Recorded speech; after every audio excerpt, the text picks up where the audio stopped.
Hey there folks, Mountain Mark here.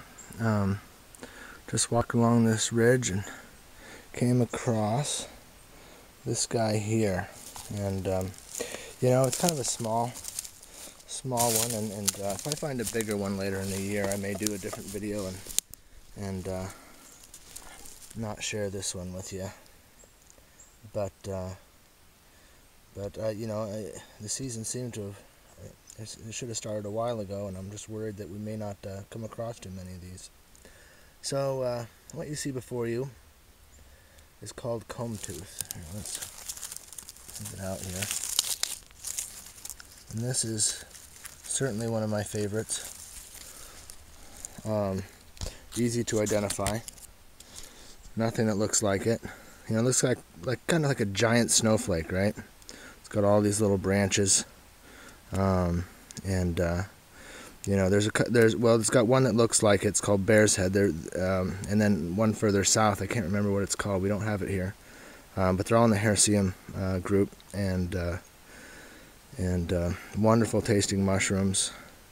There's nothing, I guess I should say, poisonous that looks like it. Anything that looks like this is edible. The difference between Bear's Head and comb tooth. Comb tooth has all these little branches, right? It's many branched, and with a Bear's Head, it just all comes off of one branch, and you get all your teeth off of that one. So it's more kind of smooth, and they're facing down, and they all just kind of come off with one clump. This stuff will spread right out.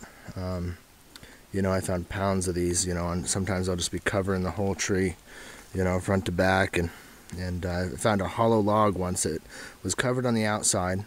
And then as I reached inside, the whole inside was just full of this stuff. Great find. When you cook this up in butter, kind of tastes like crab meat. Has that texture too. And somebody told me recently, they're like, well, it tastes, to them it tasted like crab meat with hazelnuts, which I wouldn't argue with. No matter how you cut it, stuff tastes great. You can dry it too. The only complaint I really have is sometimes you find this and it's just full of hemlock needles or pine needles and stuff like that, and there's so many places for stuff to hide in there when you're cutting it up. It can be a little tedious cleaning them out, but it's a great mushroom, and if you ever find this, I'm sure you'll enjoy it.